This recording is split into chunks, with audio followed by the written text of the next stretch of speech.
The world is still reeling from the crash of Malaysia Airlines flight MH17 and the deaths of the almost 300 people on board.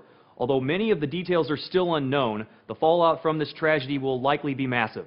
Flight MH17 disappeared Thursday at an altitude of 10,000 feet over Ukraine en route to Kuala Lumpur. The plane's wreckage was later discovered near the contested city of Donetsk. All 280 passengers and 15 crew members are believed to be dead. Both the U.S. and Ukraine claim the airliner was shot down by a ground-to-air missile. Ukrainian President Petro Poroshenko labeled the incident a terrorist act and promised a full investigation. That investigation could potentially sway the 3-month-long armed conflict between the Ukrainian government and the pro-Russian separatists. If either side is found responsible, it will face international condemnation. Unsurprisingly, both sides have denied responsibility and accused their opponents of shooting down the plane. So far, there's little hard evidence to back up any of these accusations. The tragedy could also further sour relations between the West and Russia, which have already been severely weakened. Just Wednesday, the EU and U.S. hit Russia with another round of economic sanctions over its role in the conflict. There's already Western speculation that Russia might be to blame for the crash.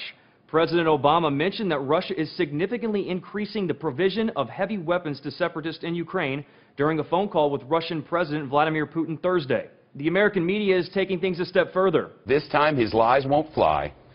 This time, if Vladimir Putin is responsible, the world will know.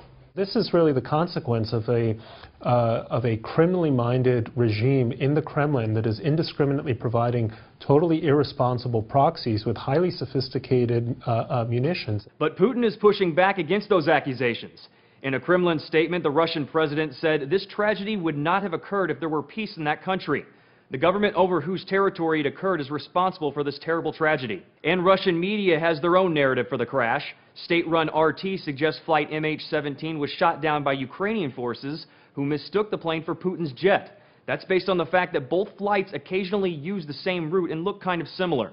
Multiple international investigations into the crash are underway. Ukraine's rebel forces say they've found the black box of the lost plane and are currently discussing a possible 3-day ceasefire so investigators can get to the wreckage. For Newsy, I'm Jay Struberg.